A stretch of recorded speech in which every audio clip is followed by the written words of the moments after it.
We're going to start stream today, going over and reacting to the new SOT dev update. I want to go over it and talk to y'all about what we can kind of expect after this dev update. It's a pretty significant change for the game. The most divisive thing that they announce in this video is kind of what's going to happen to new content in this game, because we've all been wondering, like, hey, so like, it's been a while since we got any new content in the game. Everything has been kind of events and this and that, and there's a reason for that. So I think without further ado, I should just get into it, and we'll start, and we'll probably pause through this. Hey everyone, in this update, I'll share more on the next season, additions coming to custom Cs, upcoming live events, and then wrap up with some spicy experiment news. So let's get into it. Let's kick off and talk about the question that's on everyone's mind. What's going on with Season 21? And I'll answer that, but first let me explain why. We started this year in a pretty rough place, and through the Community Direct and recent updates, we've shared that there would be some fundamental changes coming to how we operate Sea of Thieves in the future. Our main focus as a team is returning to what makes Sea of Thieves so special, and that's the magic of our shared world sandbox, how it brings players together in unpredictable ways and sparks those incredible stories that stick with you long after you finish your session. While new content will be a key part of how we expand the experience in the future, that's not where we're focusing right now. The sandbox is full to the brim with experiences already, but some have lost their spark over the years, and we want to return and breathe some life back into them, alongside our commitment to improving game health across the wider experience. But to truly deliver on our goal of reigniting the sandbox and bringing it back to its best, we have to start nailing our quality bar and giving features the time they need in development to take on board player feedback along the way, and to reach quality to ensure they stick the landing. Now, in order to do that, we need to change the approach we've been taking for how we deliver features into the experience. Okay, so what Drew just effectively said is they're not doing any new content for this game for the foreseeable future. New content is a part of their plans, but they threw the ball way down the field. Right now, instead of developing any new content, they're going to go back and spend all of their time reshaping what is already in the game. On paper, that doesn't sound as exciting. For me, someone who still enjoys this game, someone who continues to enjoy this game, it's a little underwhelming for me, because, like, you know, I like the content in this game, but it's all just kind of okay. And a lot of it is dated now. A lot of it, and even stuff that was, you know, added more recently, like the Molten Sands world event and the heist, you know, stuff that we can't even play right now. But they didn't get the amount of dev time that they needed to come out and be properly interesting, engaging, and exciting. And that has been the story for pretty much every Sea of Thieves update that we have gotten as of late. There has never been a truly exciting update, not as long as I've been covering this game. By proxy, they've dumped so much content into this game. Like, there's a lot of stuff. There's a lot of stuff to dive into, but it's all so mid. It's all very mid, whether it's the shrines, or the sea forts, or the world events like the Burning Blade, repetitive, boring slog, whether it's simple mechanics like fishing, the quest board, right? There are so many features in this game now. There are so many features in this game now that are simply not that great, or have been left to fester and just remain unchanged, like the Fort of the Damned, right? There are so many features in this game that they can go back on. Imagine the possibilities if we start to consider what they could do if their efforts were truly focused on improving the existing systems, improving guilds, improving, you know, core mechanics like being able to save outfits, you know, improving captaincy, improving the quest board, improving voyaging, right? Still, the timing on this, to me, is a little weird because there's a huge hanging thread right now. There's a lot of hanging threads in this game. It's the GMU, right? They've been, over the course of the last year, dangling plot threads and teasing that the Grand Maritime Union is coming to the game.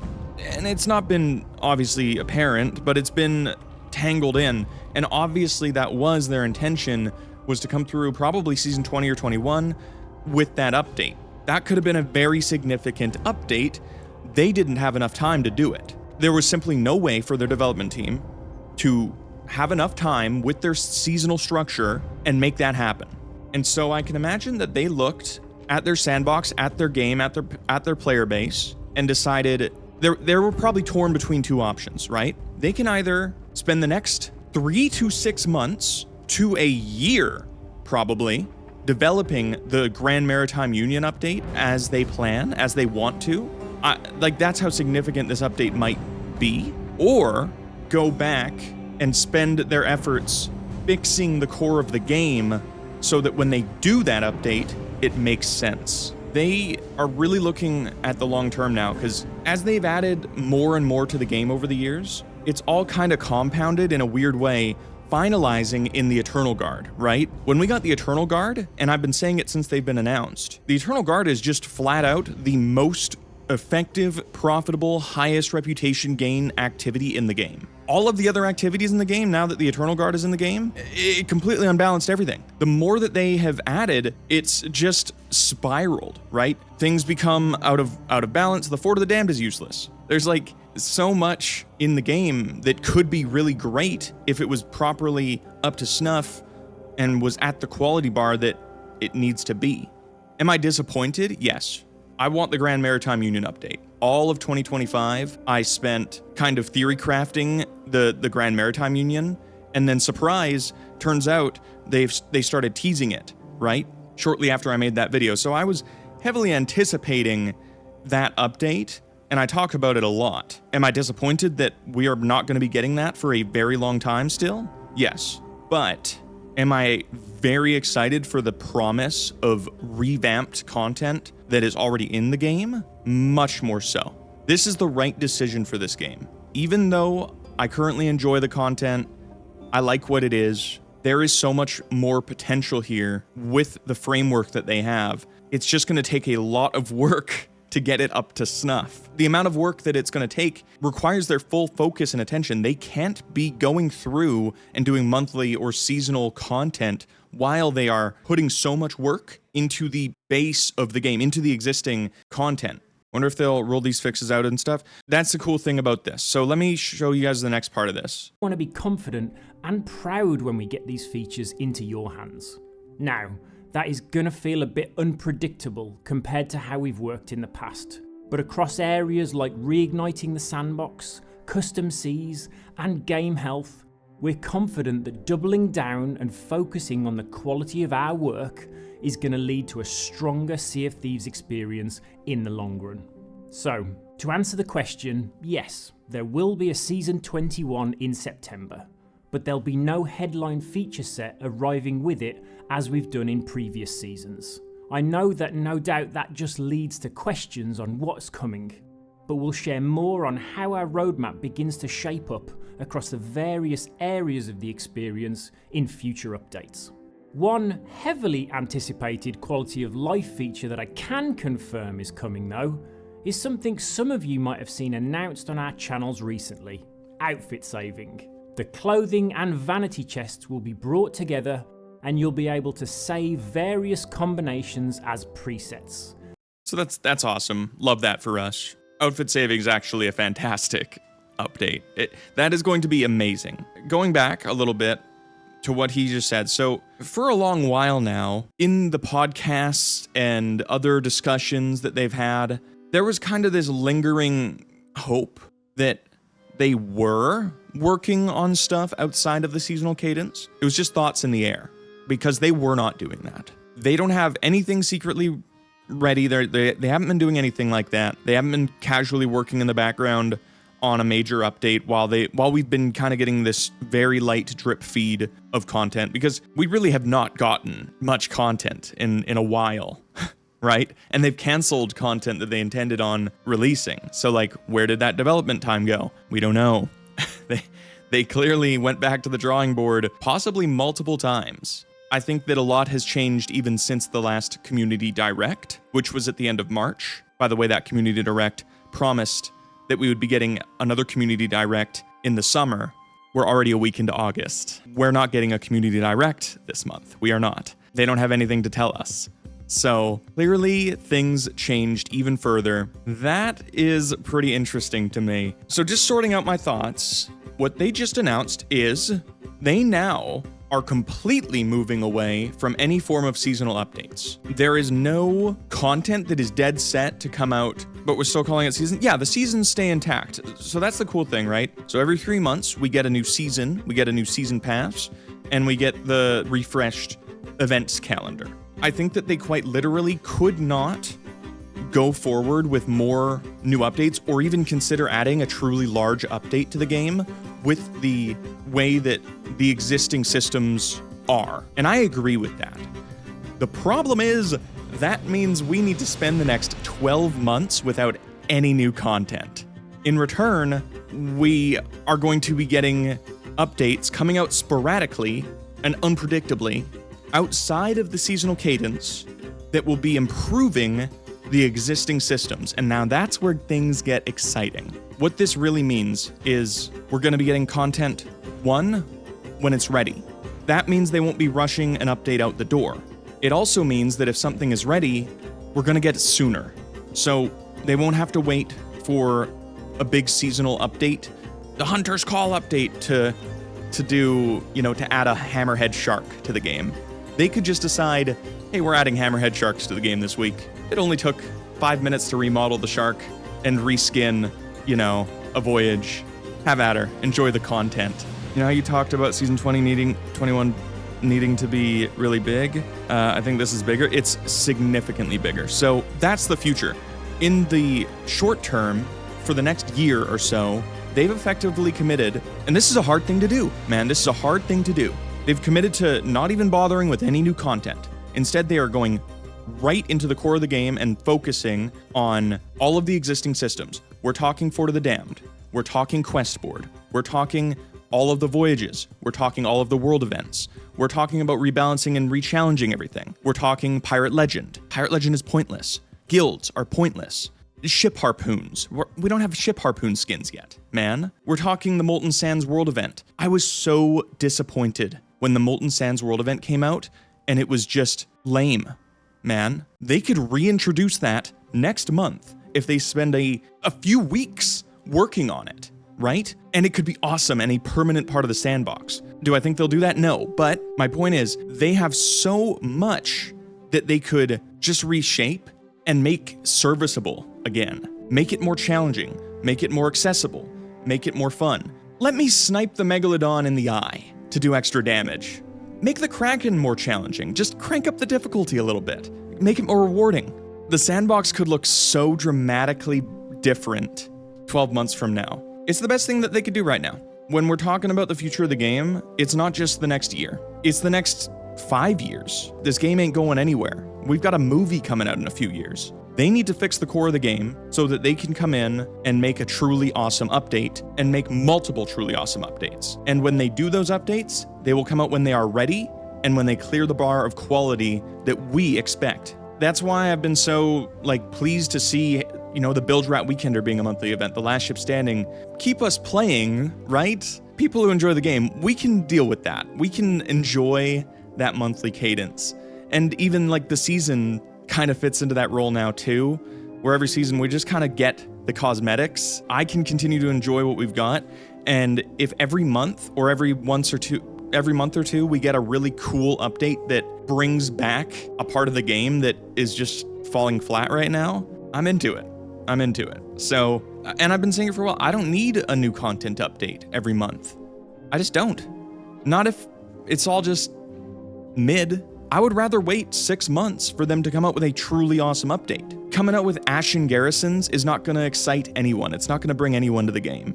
Coming out with a limited time world event that only lasts for a month, right? That's not going to do it. That's not going to do anything for anyone. The core of the game needs to be fixed first. Once that's done, we're off to the races. But in the meantime, yeah, we're gonna go a little while without new content. It settles things for me a little bit because I've been sitting in this pool of anticipation ever since they canceled the season 19, that content. I've been sitting like, well, what are they gonna do next and when? What are they gonna do next and when? Now we know. Now we have a clear path forward. Allowing you to quickly switch between your favourites. The team are now working on it, and we're aiming for a release later this year, but we'll keep you updated along the way to reveal more about how it works. Right, over to Custom Seas. The team have been working with your feedback and are preparing the first waves of toolset and quality of life improvements Take a shot. arriving across the next game updates. There's really too much to list here, but the most commonly requested additions like customized ship supplies, invincibility and invisibility, and deeper control around player death and reviving So excited. are all making their way through testing. I have a very, very exciting idea for a custom game, but I was waiting for that update. We need to be able to go invisible and invincible on demand. It's going to be sick, but it required that feature, and so that's in testing right now. A particularly cool addition is full control over the damage of individual weapons and their attacks. Infinite supply giving option creators too. the I think they're ability working to on that configure too. much more bespoke experiences. During development, the team also tinkered with the ability to set damage values into the negative, allowing weapons to It's a heal. funky idea. And it just works, so we're leaving it in for you to play with. Lots of Killing these blow dart, improvements are hooray! now making their way through Insiders, so jump in and give us your feedback. Customs is awesome, In addition man. to toolset improvements, August's game update brings the Seas of Sailor's Grave as a legendary location, unlocking a new space to create some epic battles. With this first new map now on its way, we're going to be handing the decision on what our next legendary location will be over to you. Look out on our social channels in the next few weeks, where we'll open up voting for which legendary location you'd like to see us bring to Custom Seas next. This is the third time I've watched this, technically. I didn't realize that he said any of that. I missed that. Bro, what? I didn't realize that. We're gonna get a little vote, hey? Bro, if we get...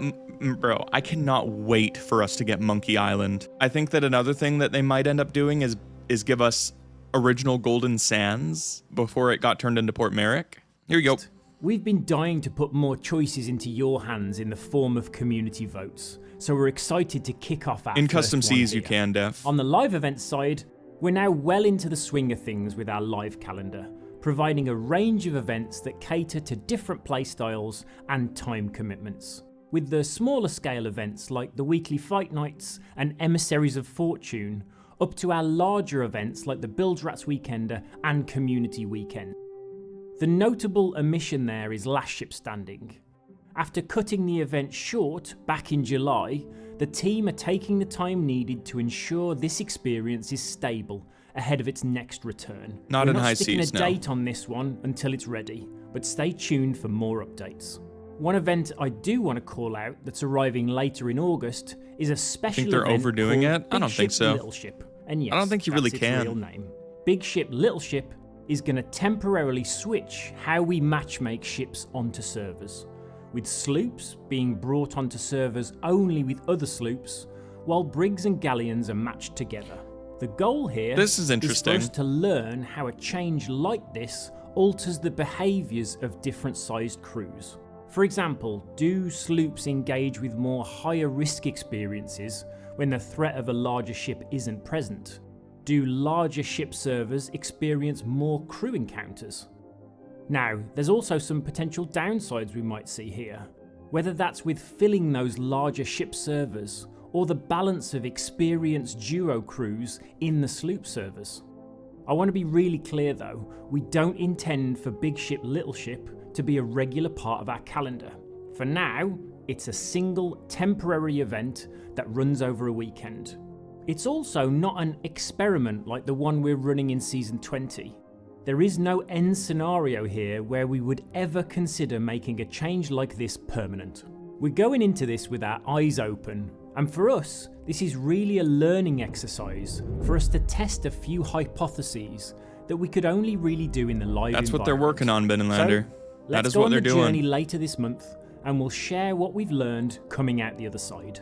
Now, onto the real So, big ship, little ship is interesting. In my opinion, it's kind of a nothing burger. One, because it's literally, 2 or 3 day event that they're going to try. What that's going to do while that event is active is when you join a server on a brig or galleon, it's a brig or galleon only server. If you join a server on a sloop, it will be a sloop only server. And they only plan on doing this the one time. It's an experiment in a way, but they kind of like, oh, it's not really an experiment because we don't plan on doing it like consistently. It's just kind of pointless in my opinion, because even if you go solo, you're still going to get rolled by duos.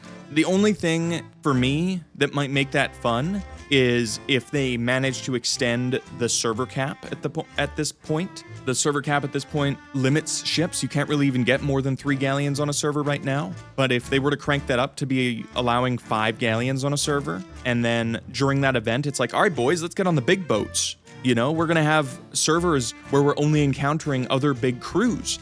That could be fun. That's my main gripe with playing on big ship is I just mostly find sloops. It's never a challenge, even if it's the best players in the game. If you don't like the idea, don't play that weekend. Experiments. Costume change! Season 20 launched with our first game experiment, where we removed the ability to dive to a range of raid voyages, with the goal of reigniting interest in our world events, with the best rewards on offer for crews who contest it. Following its launch in June, we've surveyed players, listened to your feedback, and investigated what the data tells us on how this experiment has changed the flow of servers. We knew that a change like this, where we remove something that's been embedded into the game, was never going to be a slam dunk. There's plenty of players who voiced their feedback on how they've missed the ability to dive to world events on demand this season. However, the data shows we've had more contested world events as a result, and that's backed up with a healthy amount of feedback on how the seas have felt more alive since making this change. So, we feel we've seen enough. We're happy to share that our raid voyage experiment is going to be made permanent in September's game update. Diving to those world events will now be permanently removed, and all raid-specific company treasures will be redistributed into the vaults of emergent world events. The chances of the Chest of Fortune appearing in all world events will also be staying for future seasons, but with the addition of a guaranteed drop in the Fort of Fortune, Fleet of Fortune, and Burning Blade. We can see that the introduction of diving has fundamentally that came out in changed season how 15, crews boss. play during their session. And when we talk about reigniting the sandbox and bringing it back to its best, there's going to be scenarios like this where we have to accept we've taken a wrong turn. Why Burning Blade? I think a big change to get us back on the right path. I think that they might reconsider the Burning Blade thing. There's already been a lot of feedback about that. Like, having the Chest of Fortune just available for free in any Burning Blade is kind of dumb. It sounds like they're actually reintroducing the Fleet of Fortune as a permanent world event. And if they do that, make that shit difficult, bro. Bring back the original Skelly fleet, man. When I go in there as a sloop, I want to get swarmed by 2 skeleton galleons that are firing green cursed cannonballs. If it's the Fleet of Fortune, it should be difficult, man. So you want every swabby to swing. Not every swabby needs to be doing a Fleet of Fortune. Let's talk about our next experiment that we're going to run Here's the in big season one. 21. And if you thought the last one was spicy, this one is going to be polarizing. I'm just going to say it. We're turning off diving. I'll just give that a second to settle in. I don't think that diving is the problem. I think that a lot of people have complained about diving, saying, oh, it has done a lot of the... it's taken away from... Diving was never the problem. Which is why I don't think this will be a permanent exclusion from the game. Might they... No more Running Reapers. Diving did not affect Running Reapers. So, Season 21, diving will be completely disabled. What does this mean for server hopping? Well, you gotta scuttle hop. That means you can't keep your supplies and Reaper hop and do the fucking dig. Half the time I never did that anyway. Half the time I would just scuttle hop anyway. If you're really that intent on server hopping so that you can... Now, listen to me right now, you weirdo. I know who you are. Who's mad about this right now? If your entire existence in this game is raising a grade 5 Reaper flag, server hopping, and then going onto a server so that you can beat up every emissary on the map, you're playing this game wrong. Do I do that sometimes? Yes. But that's not the point of this game. It never was. Bullying all of the swabby boats that are raised their emissary around the map because you're a grade 5 Reaper with infinite supplies was never the point of this game. It's unbalanced. It's boring. It's not fun to kill new players with your infinite supply sweat brig with your grade 5 Reaper up. Like, that's not the point of this game. The point of this change is to keep people on the servers. Keep people on the servers so that they complete an activity and they are going back to gauging, should I go to do another voyage or should I go sell? The problem with diving right now, the best way to play the game is to hit the activity, go sell, dive again. That's the most effective way to play the game with diving as it is. So they're removing it, but only temporarily. It's an experiment, because that's the real problem with diving. The whole server hopping thing is a byproduct of diving. They need to not remove diving, in my opinion, entirely, but I think they need to disincentivize diving and or make it expensive. It's so hard to say. This is a difficult one, right? Again, I don't really think diving is truly the problem. I can see where we have issues with it, but I don't think that we need to fully remove diving. I'll let this finish out when while I do a shot. Season 21 arrives in September, all voyages, tall tales, and the remaining raids will no longer have the option to dive to, requiring crews to once again set sail for their destination across the waves, and crucially, remain on their server. Experiences that do require server migration, like Hourglass, Last Ship Standing, and Tall Tales set in the Sea of the Damned, that's right, Big Red, will still remain accessible during this experiment. Now, there are going to be some treasure items, commendations, and achievements that become temporarily unavailable during this time, but don't feel like you have to rush to complete them. Once the experiment is over, these will return. So again, we're heading into this next experiment with an open mind. We're going to be surveying players for their thoughts, monitoring the change this brings to the sandbox, and of course, listening to your feedback, all to help guide whether this should become another permanent change to the sandbox. I know you'll all have lots of thoughts on this, so I'll leave you to discuss it. Catch you all next time. Okay, wow, that's bright. There we have it. There we have it. So, the diving thing is definitely divisive. It's very divisive. That took me a little bit too long. I obviously had a lot to say though, so now I've said my piece.